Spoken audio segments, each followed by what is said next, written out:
Hey kids, it is Wednesday, October 6th, and we are going to briefly go over point of view so that you can make sure that you're including it in your story and that it makes sense. So I have a little presentation that I'm going to share my screen for with you, and we'll get started. So when we're talking about point of view, I'm just going to do a quick refresher, but this is how we can use point of view in our writing, not just find it, but actually use it.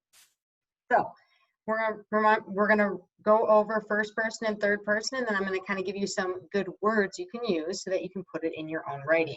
So first person, as a reminder, it's a character telling the story through their own eyes, and you can hear their thoughts, and we usually know their name. So we use pronouns like I, me, we, and us. And so remember, we're seeing it through their eyes, like a first person shooter, if you will, for a video game.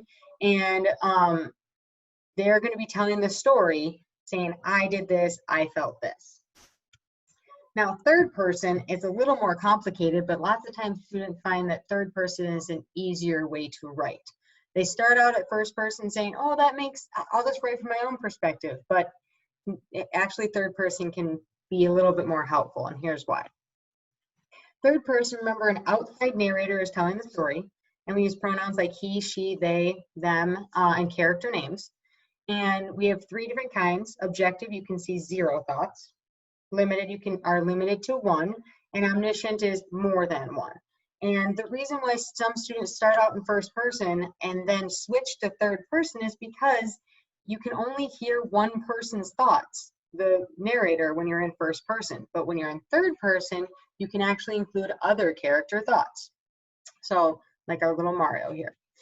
Some of those example words for third person that'll kind of help you out are having like a he or she, or you can use they if you want to do plural, but words like thought, wondered, asked him or herself, decided, knew. So like he decided that he was going to go for it, or she decided she was not going to school that day.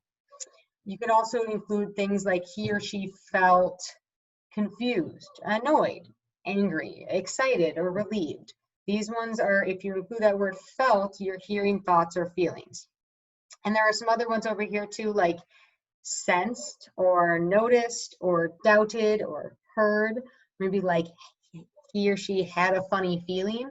All of those examples, those are all words you can include so that you are showing that third person, either limited or omniscient point of view.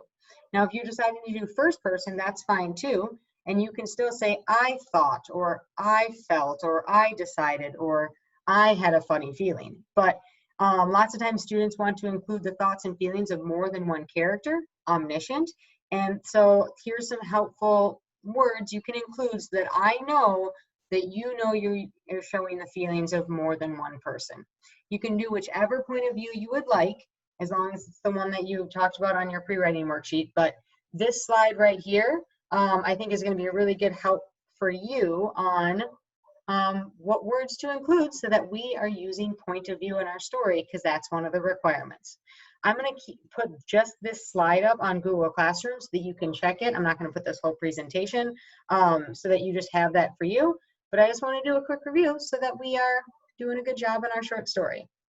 The last thing I want to say is this: keep it consistent, meaning you don't want to switch between point of views, like kinds of point of view in your story. So if you start out saying, I feel this, and then all of a sudden you switch to he felt this, it's really confusing for the reader. So the most important thing is once you've decided to use a specific point of view, that you stick with it so that it's the same throughout your whole story, okay?